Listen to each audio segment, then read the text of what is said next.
All right, welcome to Out of the Blue from the Block M Podcast Network, part of the Fan First Sports Network. It's the Out of the Blue Podcast. We do it every week. I am Jared Stormer of the Block M Podcast Network and MaizenBrew.com. With me, as always, is Andy Bailey, my hetero life mate of the same place and time. The legend lives on from the Chippewa on down of the man that they call Andy Bailey. How the hell you doing, sir, on this, the day of the sinking of the Edmund Fitzgerald?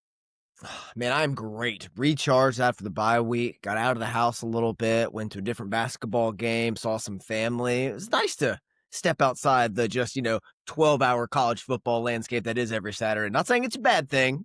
Sometimes you got to step outside.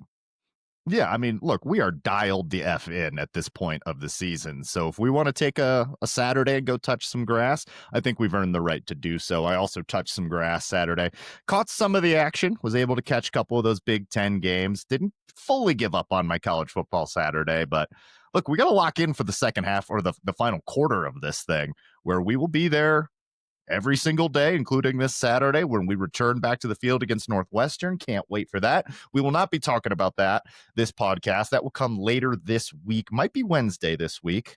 Might have to record a little earlier, so we'll let you know about potentially going live, but we will talk Northwestern, break that down. This is the Great Superlatives podcast.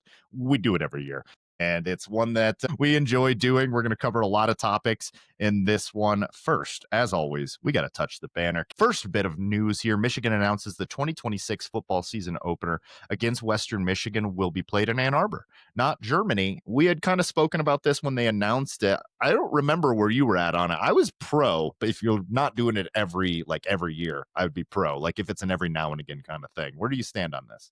I was pro, but I really just didn't want to have an opinion. It was just kind of like, okay, well, that's fun. It'll be a cool experience. Like certain things don't need a visceral reaction one way or the other, believe it or not. But yeah, I mean, it's coming home. I hope it adds extra revenue, bolsters NIL, does all the good things, and Ward Manuel won't have to complain about not having money. He'll find a way to complain, that True. melting potato. But look, I don't really care either way. The only reason I care is because I would have maybe liked to have tried to find a way to get to that in Germany. That would have been quite the That'd trip. be cool. Would not have been mad about that. So hopefully they're able to do it at some point. I think it'd be a good experience for the kids, but one more home game. It is what it is. We could play Western Michigan on the moon. It's not going to matter. Like I thought the NFL game in Germany this weekend was awesome. It was the Colts game, and it was in the same stadium that Jesse Owens ran that historic 100 meters in 1936. And I was like, that's awesome. kind of awesome. I love to see that. Yeah, there's just some history over there that we can't match as far as, some of the longevity, how long some of that stuff's been around and stuff. Just like this was actually conquered by the Moors in 1416. You're just like, good Lord. Wow. Like, well, okay. All right. Well, Rick Leach played here, so deal with that. Let's keep it pushing here. Class of 2026 linebacker Aiden Reeder committed to Michigan. 6'3", 215 linebacker out of Cincy, was committed to Wisconsin, decommitted on last Monday, and then joined the Wolverines. So adding to a position of strength moving forward. So excited to see what we can get from him. Any thoughts? Support all defensive Michigan players named Aiden. Well said. And speaking of the all-name committee, 2026 three-star offensive lineman Tommy Froman, 6'8", 250, Illinois alpha male, the sausage king of Chicago. This is a large human being committing to the Wolverines. Only a three-star, but if Michigan's in on you, they've shown an ability to identify some of these guys. And at that size, I'm intrigued. That's the thing. You can't teach 6'8", and that's why you bring him in here, get him in the program, put him on the nutrition plan, and you see what you got then. His nutrition plan is nothing but sausages, locally sourced from Illinois. Locally sourced sausages, protein shakes, freshmen, the usual diet. So that was all we had for commitments there. So moves up the Michigan rankings slightly in the recruiting class. Not a huge needle mover with those two guys. Next up on the list here, Luke Fickell will remain the coach at Wisconsin and backed up their faith in him by a pretty surprising upset against Washington this last week. So I think we were predicting Fickell to move on, but I'm guessing, and I have absolutely no inside information into the Wisconsin program, they looked around, saw the State of the Union, and were like, now's not the time to be making a change. So I think next year will be the deciding year for Fickell. That's what it felt like. It's kind of a throwback, though. It's nice to see him get like a long leash here. He's going to have just enough to strangle himself with it at the end of it. I mean, they had some bad luck, and if you think about it, like with the quarterback bringing in Billy Edwards, he gets hurt game one, he's out for the season pretty Yeah. much. It's like, that's a tough hand to be dealt. I probably would have made the move. You know, I'm Mr. Patience here, preaching patience and all this. But Wisconsin's going to back their guy. They did. The team has certainly not checked out on them. They played hard against Wisconsin, got the win over Played hard against Washington. us. Exactly. So maybe there is reason for optimism next season. It's a good defense. Like the numbers still bear that out, that this is a strong defense. And if they had Billy Edwards, there's probably a win or two more in there. It's just the lack of identity and like all the changing of philosophies. It's other reasons why I probably would have also moved on. But, you know, giving a coach a chance to remedy his mistakes, there's also nothing wrong with that. So next year will be a huge year for Wisconsin and Luke Fickell. So we'll see what they're able to do with it. Basketball. Let's talk some basketball. We're going to talk basketball at length. We finally got to see an actual Michigan basketball game. We were both able to watch it. We have some thoughts, so make sure you stick around for that. Their next game will be Wake Forest tomorrow night, so that'll be Tuesday the 11th. Well, Veterans Day Wake Forest action. I'll be excited to tune in and see what they do against a little bit better competition, but we have some thoughts, so stick around. The Wagon Committee has met, and they're continuing to meet. They've got their Outlook calendars pulled open, finding some reasonable times. They've got a coffee shop in mind. Like the committee has met. Speaking of wagon committees, catch me up on hockey, brother. Yeah, so up and down weekend this week, Michigan split its 2 games against Wisconsin at home. Game 1 was hard fought back and forth with the Wolverines coming from behind in the final period to win 7-4 with 2 empty netters. Night 2 was just one of those nights where even if Michigan had Wayne Gretzky, it wasn't happening. All that matters is Michigan remains number 2 in the polls, didn't go up, didn't go down. And this weekend, they head to Pagula to face Pagula, whatever the arena is called there. No one knows. It's Penn State. No one cares. Had to face number 5 Penn State and Gavin McKenna on the road this weekend, fresh off being swept by Michigan State. So kind of a team with their back against the wall. They need at least a split against Michigan to at least stay ahead of the rankings early on in the season. So no rest for the wicked with this Big Ten hockey schedule, man. Yeah, seriously. And there's just a lot of good programs, not only in the state of Michigan, but in the Big Ten, in our general vicinity on the schedule. So, yeah, they're going to have to stay hot. Luckily, I think they have the pieces to do it, and they certainly have the culture to do it. So, big couple of weeks coming up here. Anything else in the news that you wanted to touch on here, brother? No, the Big Ten investment thing keeps circling. I really don't know what it means or what to make of it yet, but Michigan is opposed. So that's all I know. I wish I could offer more insight into that. They don't call them the best in the business for nothing, folks. I also do not understand it, or else I would touch on it. But yeah, Michigan and USC seem to be on the outside looking in. They have a difference of opinions with a lot of the rest of the Big Ten. So something to monitor for sure. I could not imagine a scenario where Michigan is leaving the Big Ten. That seems a bridge too far. I know some people have mentioned that in relation to this story.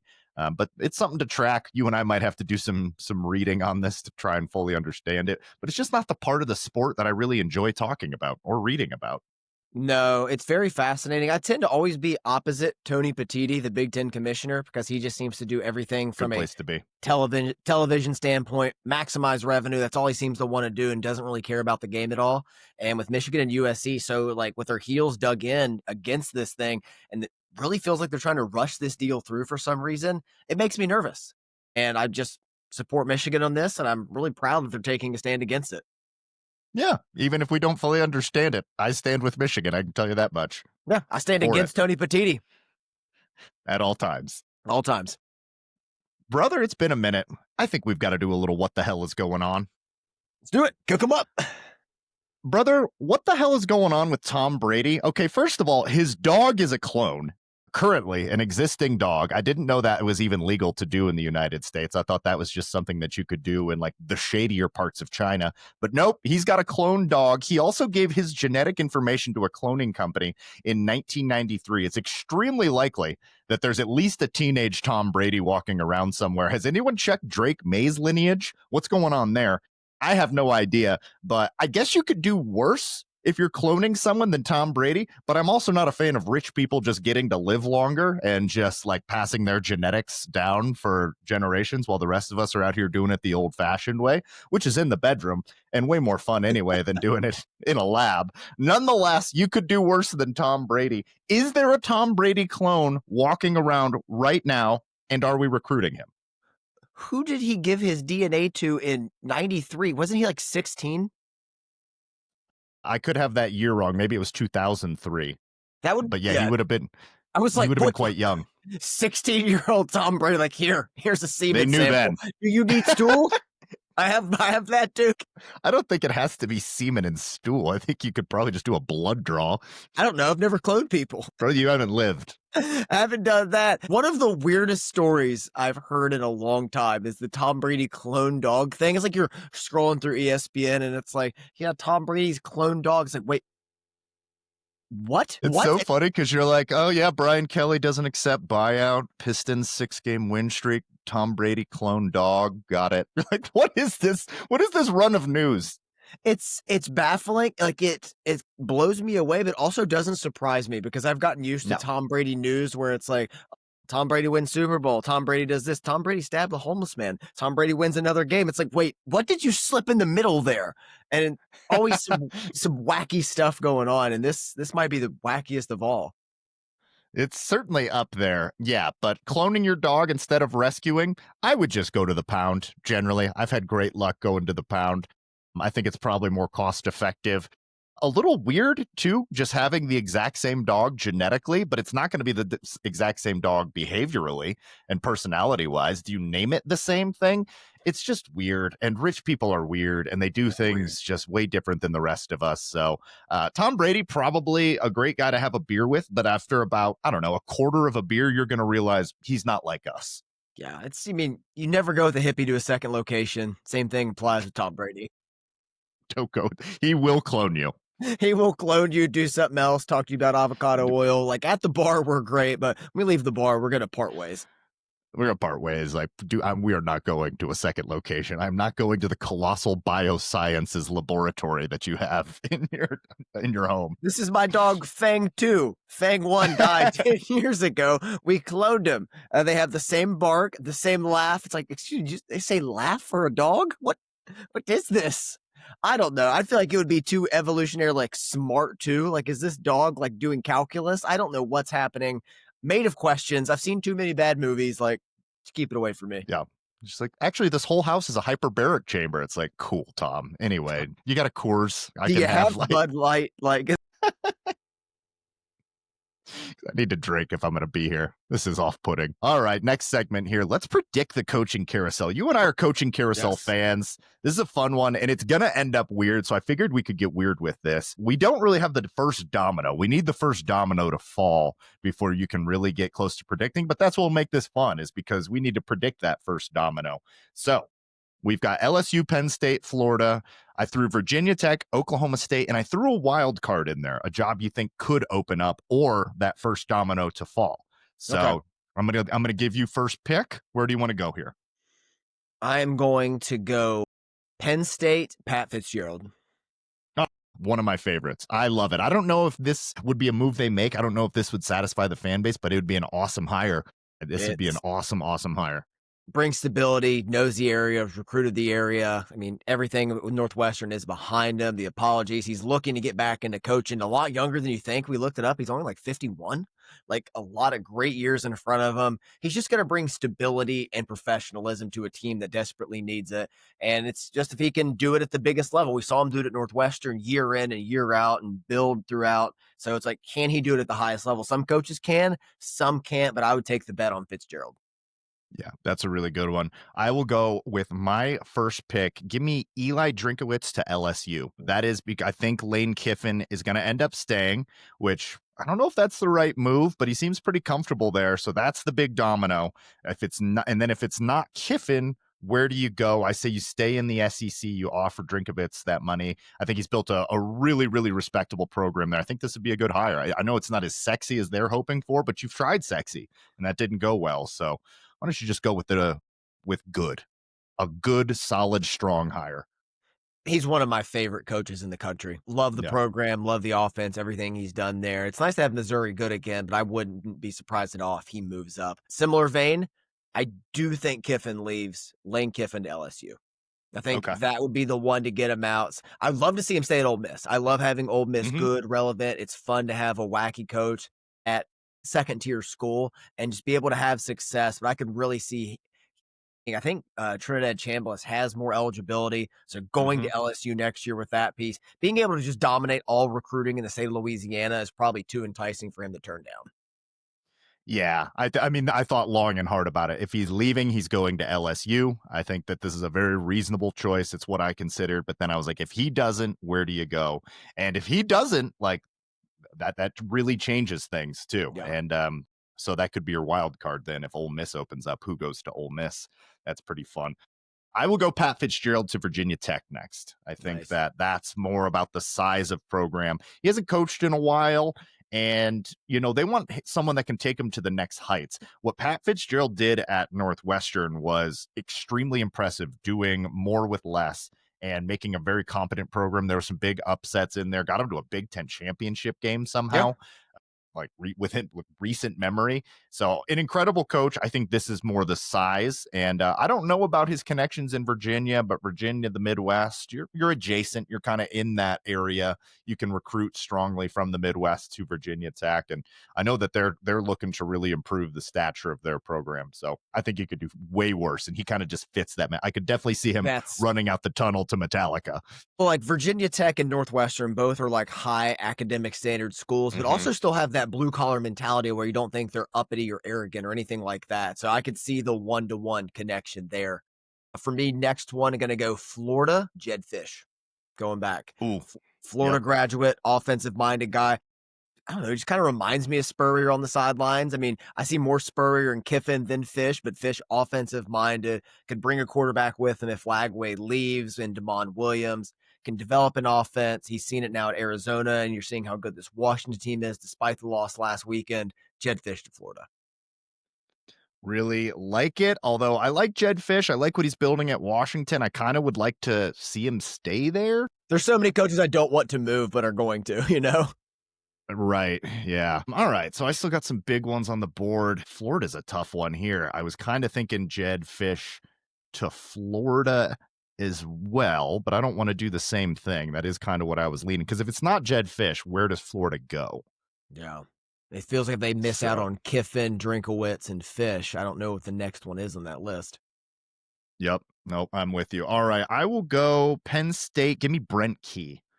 Oh, that's good. Georgia Tech. I mean, he had one of the bars of the year when asked about his decision and what he's going to do. He said, "Slice me open and see what color I bleed." And let me tell you, I about sliced myself open when I heard that, just in support of Brent Key. I'm a fan. I could see him staying at Georgia Tech, but man, a dramatically better job, Penn State to Georgia Tech. Like, it's not even in the same tier. It's 2 tiers above it. Yeah, that's really good. I like Brent Key. He's one of the best offensive line coaches in the country. You can see that with Georgia Tech every game. Still, I like their odds to make the college football playoff with making a run here in the ACC. I love the ACC this season. It's been so much fun. So Wild. that's something to keep an eye on. Looking at our board here, I got one for you. I'm going to go wild card right now, and I'm going to go Auburn, and I'm going to go John Sumrall from Tulane. Ooh, I love it.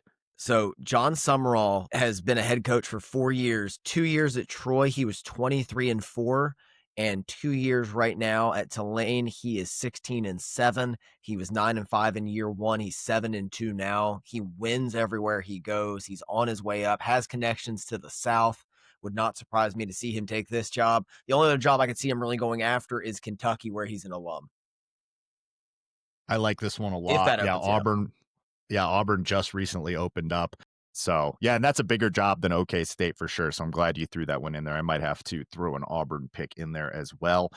I just like this one, and I think he's getting a job somewhere because you're also getting this freshman quarterback that I love. To Oklahoma State, give me North Texas Mean Green head football coach Eric Morris. I would be after this guy. I really like what North Texas has done. This kid, Mestamaker, too, redshirt freshman Yes. quarterback that started like 0 games in high school and is now just out there balling out at a 500-yard game when I tuned in. So you're going to get the package deal, I think. I think OK State could do far worse than Eric Morris. That's good. Their offense is one of the most explosive in football. I love what he did at Incarnate Word. You can often watch these coaches trickle up. Also, keep an eye on the James Madison coach, similar vein, was at Holy Cross, replaced Kurt Signetti at JMU. He's on the rise. So he could be a guy to watch out for the Virginia Tech job, possibly already having ties to Virginia. So another one to keep an eye on. Love what Eric Morris is doing. For 2 jobs left. For Oklahoma State, I'll echo you. I'm going to go with Oregon offensive coordinator Will Stein. I think a lot of the coaching carousel has been focused on head coaches, previous ones. I think Like this is what this. you could see the coordinator moving up. Will Stein has done tremendous things there in the last 3 years. With it was the second year of Bo Nix after Kenny Dillingham went to Arizona State, and then did it with Dylan Gabriel and is now doing it with Dante Moore. So I feel like it's time for him to spread his wings, take over his own program, and this feels like the right step up for him. Yeah, there's definitely going to be some coordinators getting some jobs here. That's absolutely going to happen. All right. Where do I go with Florida? The Kiffin not moving on thing kind of really throws a wrench into it. Fish is who I had. So I guess I'll just go with Fish as well. And that's who I had coming in. I think it's pretty likely. And I mean, it'd be good to get him out of the Big Ten because I think he's a real coach. But at the same time, like he's bounced around a lot. He's clearly a head coach. I'd like to see him just build his thing. And Florida's a tough place to win, man. Like, could be a is the grass always greener thing. I personally would rather live in Seattle than Florida, especially if you're going to live in Florida and not on a beach. What a hellacious place. Like, you're going to be in the swamp where you get mosquitoes and humidity and no beach access. Sweet. This could also be one if you're talking about offensive guys moving around. Jeff Brom from Louisville. Mm, could be coming off a loss. They might not be that excited about it, but we know what he can do. Like Jeff Come Brom's on. proven Like, yeah, himself look at the over, program over building, again. or if you want to talk Yeah. about Clark Lee at Vanderbilt. Like, I know he's an alum, but is it time for him to move up another level? I thought about Clark Lee there. That's a pretty good one. Yeah, change me to Clark Lee there. I want something different. That's a good one. Yeah, Yeah. I'll go Clark Lee there. I just want something a little bit different. I do think it'll be Fish, but Clark, you could do way worse than either of those hires. I think Florida would be happy with either of those. This last one, I just want it to happen. I'm going to will it into existence. I'm going to speak it into existence for Virginia Tech. What better way to turn the program around, reignite excitement than John Gruden? Come on now. John Gruden Come is on looking now. to get back into coaching, especially at the college level. I mean, everyone's in love with his personality. Like, we've seen him do it and have success in the NFL level. I think just putting him at the college ranks would just add just another flavor that the sport desperately needs. It would just be so exciting to have a head coach like John Gruden that's wacky and crazy and eccentric and fun. And for a team that just desperately needs that, I think it would just reinvigorate that program, Blacksburg, and everything about it. Like, you and I grew up with Virginia Tech being dominant with Frank Beamer year in and year out and having a mentality. And I don't know if it's a long-term solution, but I definitely think it would set him on the right direction. Yeah, and that's the right level. Like, I don't think you want to Yeah. come back and come into the SEC if you're Gruden. I mean, we know he can coach, but it might take a minute, and Yeah. he's a very different, unique character. Football is better with John Gruden on the sidelines, though. That Yes. is just an absolute fact. I love this. This is a tremendous one. I thought about going something like that for my wild card, but if he's going to get a job, I think that's the right level. I think that you're onto something there. All right. For my last one, I am going to go wild card and give me Kenny Dillingham to Auburn. I could That makes a see lot it. of sense. He's at Arizona State currently. He's really proven himself. Yeah. They showed out last year, and once again, they're a tough team. I think that you could do way worse if you're Auburn. I think they would probably prefer to have someone that's shown that they can win at a high level. I'm leaning towards a proven commodity there. John Summerall makes a lot of sense at Tulane, who's also proven he can win, but Dillingham at a slightly larger program. So let's run through the list again. So for LSU, you went Kiffin. I went Eli Drinkovitz. Penn State, Pat Fitzgerald for you. I went Brent Key, currently at Georgia Tech. Florida, Jed Fish. We're both kind of leaning that way. I went Clark Lee. Virginia Tech, John Gruden and Pat Fitzgerald. Either one. Come on now, Win. Virginia Tech. Win. Either one. This is how we win as just football fans. Oklahoma State, Will Stein. I went with Eric Morris out of North Texas. I hope Eric Morris gets a job somewhere because I just I do want to too. see Eric Morris and Mestamaker come up a level. A wild card. We both went Auburn. You went John Summerall. I went Kenny Dillingham. So we'll see. This could all get thrown out. One domino, like the Lane Kiffin domino, or something we're not expecting. Mike Elko to Penn State. Oh boy, something I like do that not could. want that. Please. No, No, no. keep that out of your mouth. I mean, you could see Eric Morse going to UCLA. Like if UCLA tries to go the USC route like they did with Lincoln Riley, you bring in an That's a exciting good one. offense there. That's another job that's opened You up. could There's do just way so many worse. jobs available. And it's going to be interesting once that first domino goes down. I think it all starts with Kiffin. Mhm. Yeah. Do you think Nico's going to transfer again? He's quietly played himself into like I think he goes pretty pro. solid standing. I think Nico he goes pro. Amaleva from Yeah. USCL. Can he this year? Yeah. Oh yeah. He's third. This is his third year. He was a redshirt freshman last year. So this is his That's third year. right. Yeah. He can go. Yeah, he probably will. And God, what just a horrible development path that he's taken. Just you couldn't It's do it weird. worse. Like he is playing better, and I want if he can continue that the rest of this season, he could play himself into. It's a weak quarterback class. It's a weak quarterback class, man. They could be in consideration towards the top of this thing. Like, who'd you Yeah, rather have, yeah, Nico seriously. Iamaleava or Carson Beck, who hates his teammates and coaches?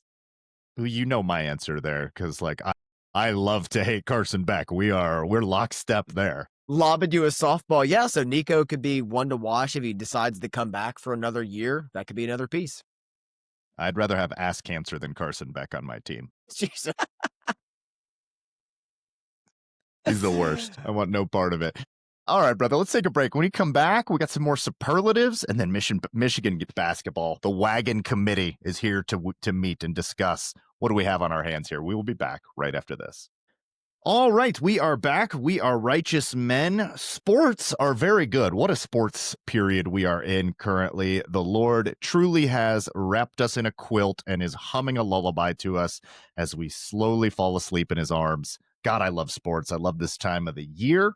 And what better way to celebrate, brother? You ready for some rapid fire? I know the answer, but I got to ask. Come on, throw it at now. me. Let's go. Here we go. We're going rapid fire. Always when we do one of these, I have to do one of these questions. Pick one player to get us the natty this year. Aiden Hutchinson, Panay Sewell, Amon-Ra St. Brown, Jared Goff. Man. Yeah. Any player makes a difference culturally and on the field. Like, first off there, I don't think there's a wrong answer, but if you put Jared Goff on this team, slinging the ball around the field, like instead of a true freshman quarterback, it's going to settle everything down with that run game and just be a complete difference maker. Like, you watch the throw Jared Goff make on Sunday, and you're like, okay, there it is. Yeah, 100%. That's probably the right answer. It would almost seem unfair to have a quarterback that smart out there playing college, but physically, Panay Sewell would be so funny with how unfair it would be. Like, it would be hilarious. He'd be blocking 3 men at once just because he could. That's the thing. I mean, Panay Sewell, Michigan, bias aside to Hutch, like take Hutch out of the equation. Panay Sewell's my favorite line. Might be my favorite player in the NFL. Like, I've always loved Trent Williams. Like, he's been my favorite player for a while with the 49ers. And it feels like Panay Sewell is just the heir apparent. Just this super freak tackle that can do things that humans aren't allowed to do.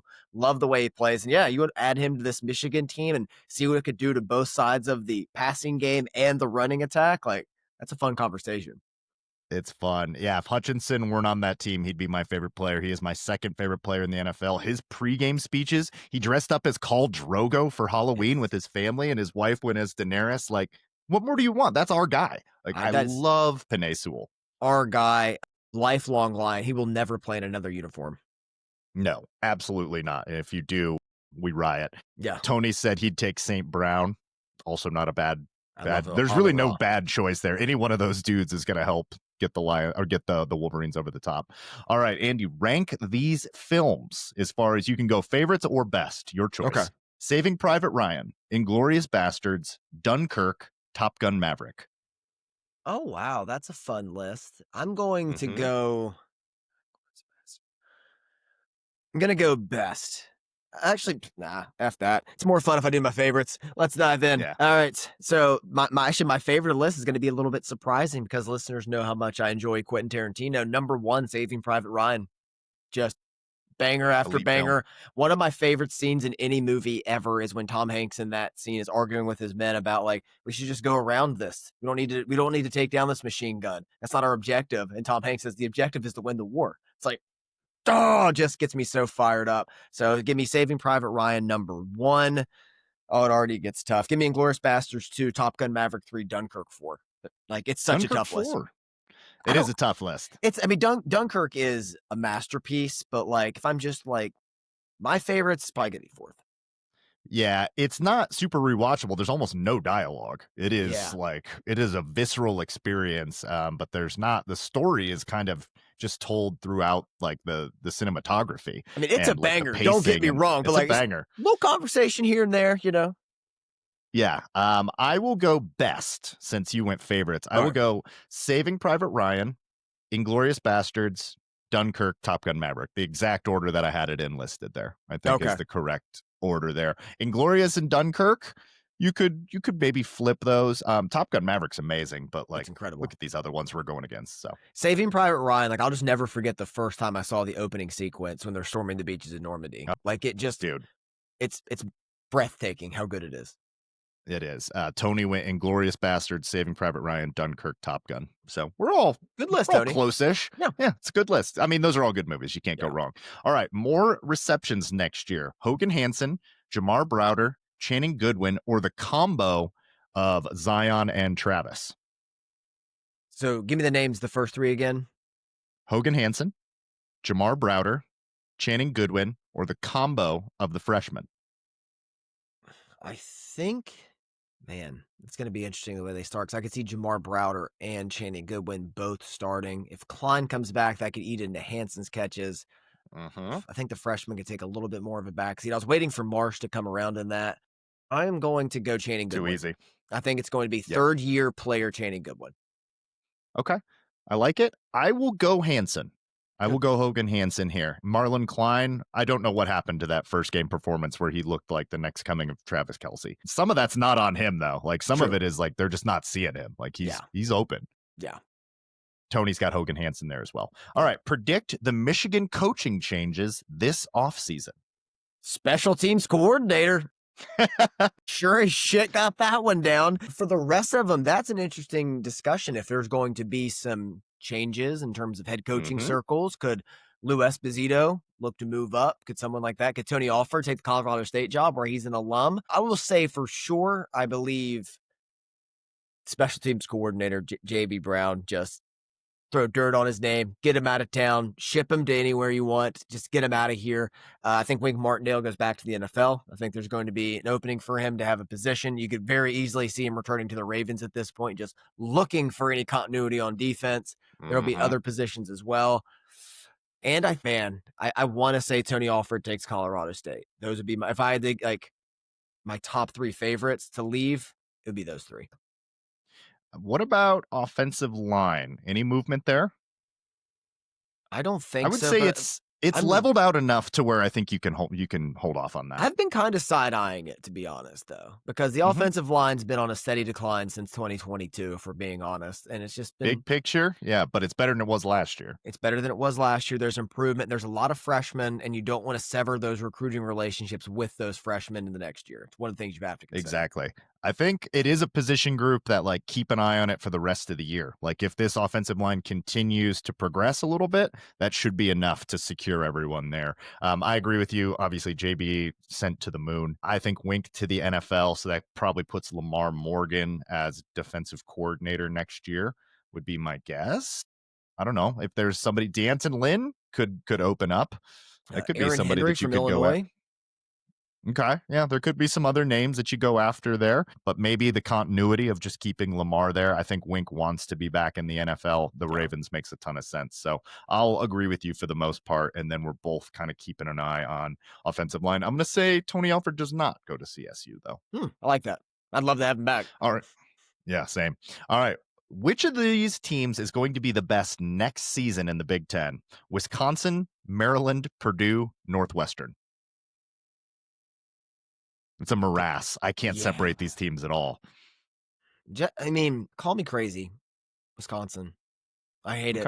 one game and I'm just drawn back in. But like this team plays hard, they play tough, they have answers on defense. If they can just get offensive figured out there, I want to say, I mean, I love David Braun at Northwestern, but I just think there's too much of a talent gap to overcome. I don't trust Maryland outside of the month of September. I will never pick them. And while I think Purdue is heading in the right direction, I think they're still going to be a few steps behind Wisconsin. Yeah, Maryland, my underlock is still Still available, alive. still on the table. Yeah, they have leveled off at 4 wins. No way I'm taking Maryland. Purdue, I kind of feel the same way with the talent gap. The thing about Wisconsin and why it's probably the right pick here is they're a quarterback away. That defense is legitimate. It's ready. And like there is talent there. If you go get a solid quarterback in the transfer portal and not try and do one of these like retreads, rehashing whoever that Tyler Van Dyke or whatever it was from Miami. And then this year you're relying on Billy Edwards. Like go get a real quarterback. Wisconsin could easily be. I'll go Northwestern though. Tony's with me. It looks like Northwestern because why not? Northwestern because I respect the hell out of that coach and Yeah. what he's doing there. So I'll go with Northwestern, but I Good. think it's one of those two, Wisconsin or Northwestern. Yeah. All right. Next up, who is the highest drafted Wolverine this year? Derek Moore. I mean, Agreed. Follow-up question. Follow-up question. Who will be drafted higher in their respective drafts? Derek Moore or Yaxel Lendenborg? Yaxel Lindenborg.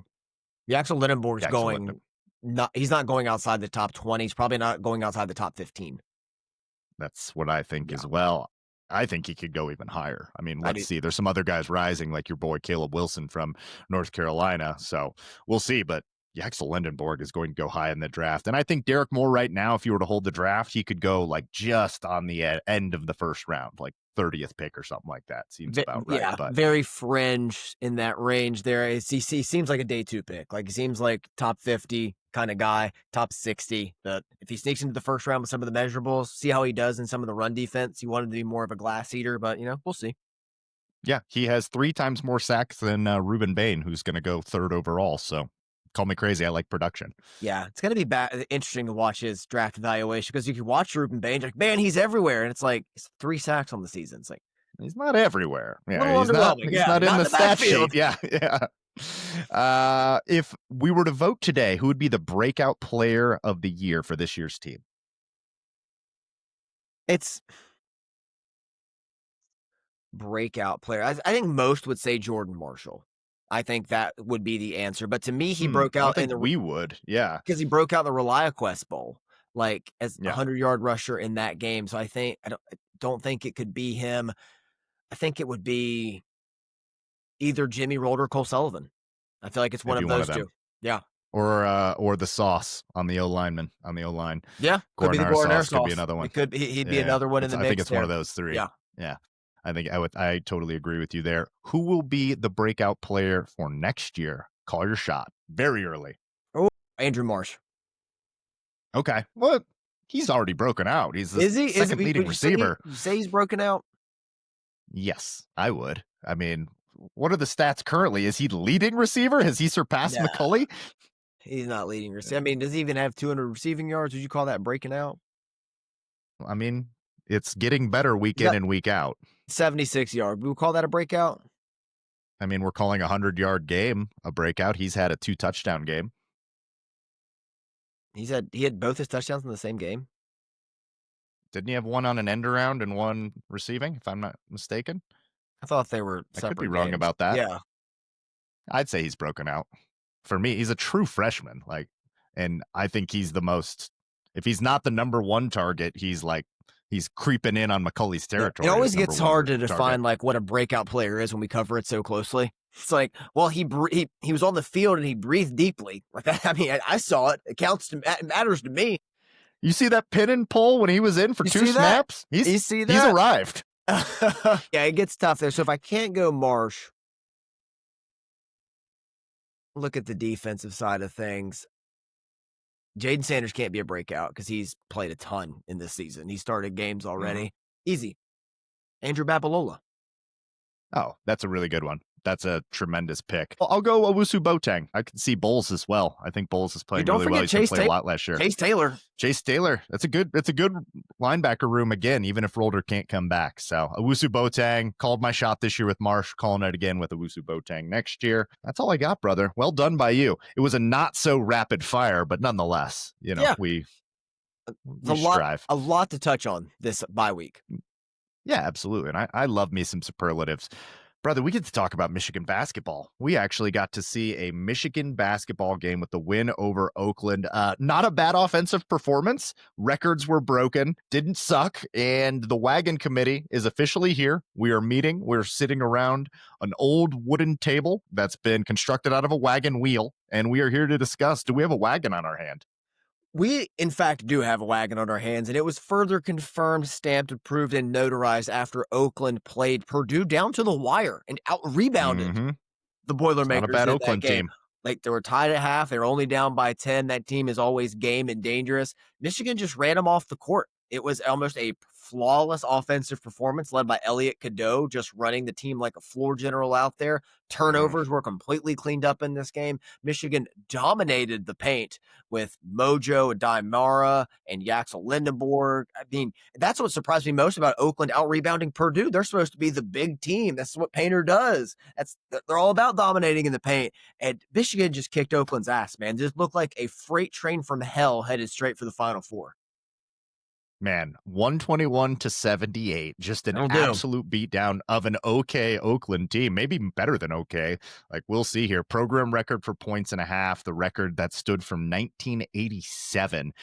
They just absolutely couldn't be stopped. So, yeah, I would say the wagon committee has met. When you're breaking records, we have a wagon on our hands. I loved it, and I'm going to make my first bold prediction. I think this is going to end up being the most enjoyable team to watch since the Franz Wagner era, maybe even the Mo Wagner era.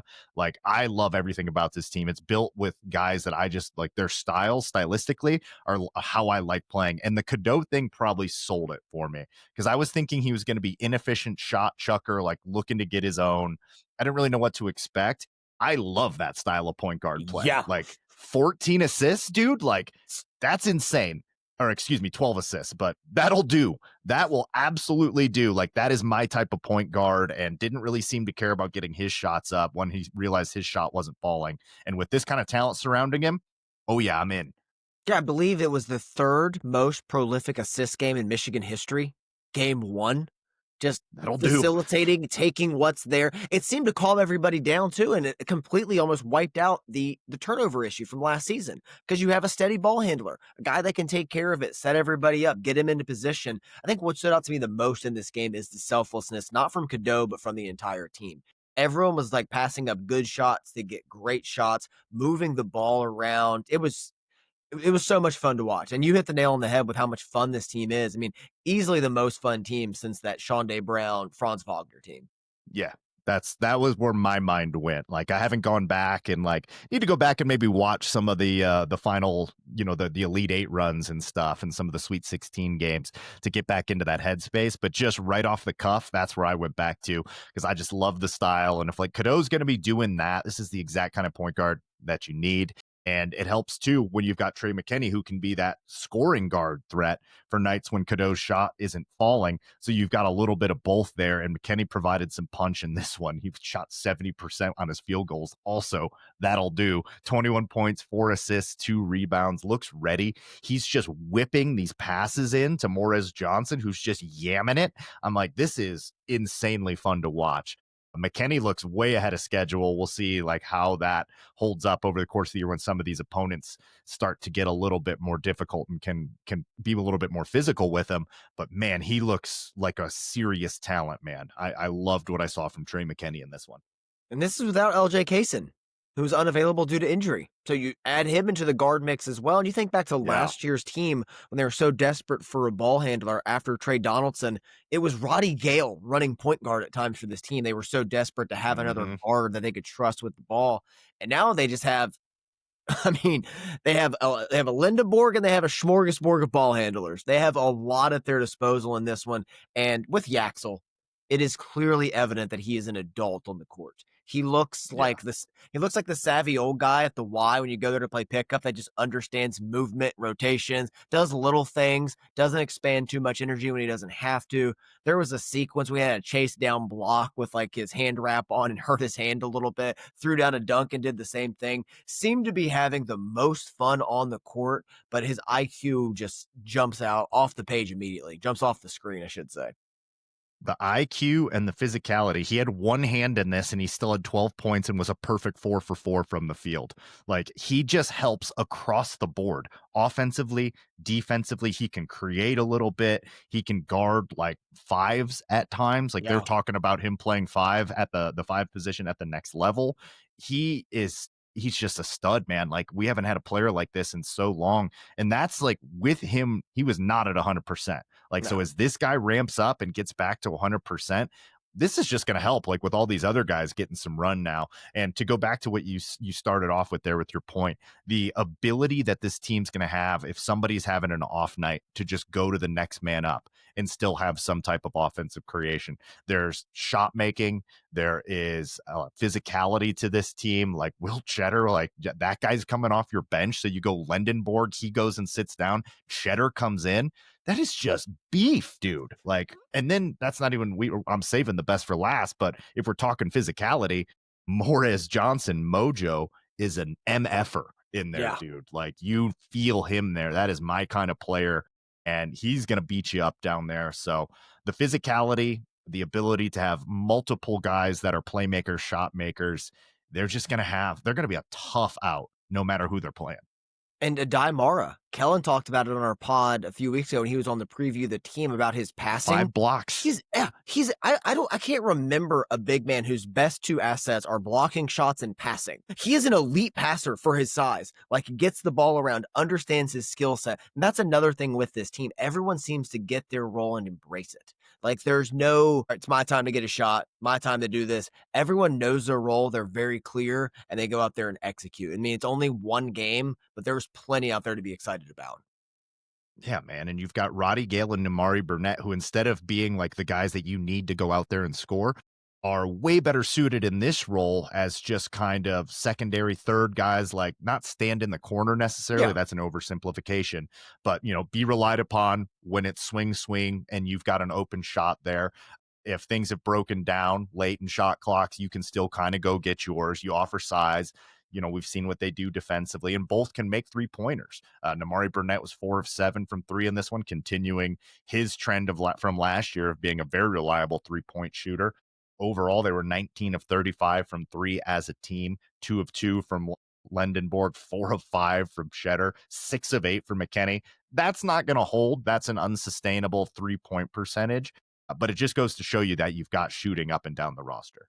Yeah, and to further that point, this Michigan team scored 121 points, had no player score over 24, and only had 2 players over 20.